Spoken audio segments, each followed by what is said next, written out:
আসসালামু আলাইকুম প্রিয় হাবিবিরা, আসেন দেখি জান্নাতের পছন্দের আলুর ভর্তা কিভাবে তৈরি করি। আমার হাতের আলুর ভর্তাটা জান্নাত এভাবেই খেতে পছন্দ করে। প্রথমে শুকনো মরিচ আর পেঁয়াজ আর লবণ দিয়ে ভালো মতো মেখে নিচ্ছি।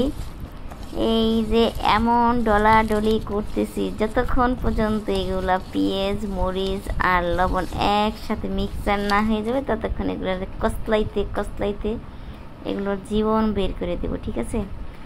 তারপরে সরিষার তেল একটু পরিমাণে দিয়ে ওটাকে আবার কসলা কসলি শুরু, ভালো করে মেখে তারপর দেখেন কত সুন্দর লুকটা চলে আসছে, একদম নরম হয়ে গেছে।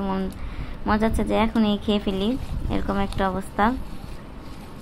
তো এখন আলুগুলো এটার মধ্যে দিয়ে দিব, লাল করে একদম কড়া জাল দিয়ে। জান্নাতের আলুর ভর্তা খুব পছন্দ, ও এটা খুব পছন্দ করে। তো জান্নাতের জন্য সবসময় এইভাবেই আলুর ভর্তা বানাতে হয়। তো এই আলুগুলাকে খুব সুন্দর করে ভেঙে তারপর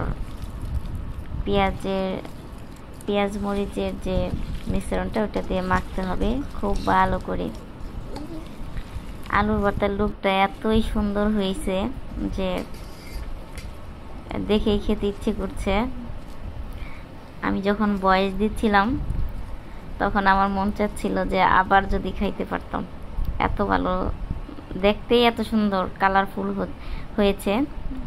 তো জান্নাতের আর তর সহ্য হচ্ছিল না, জান্নাত বলতেছে আমাকে তাড়াতাড়ি দাও, আমি একটু খেয়ে রিভিউ দিই।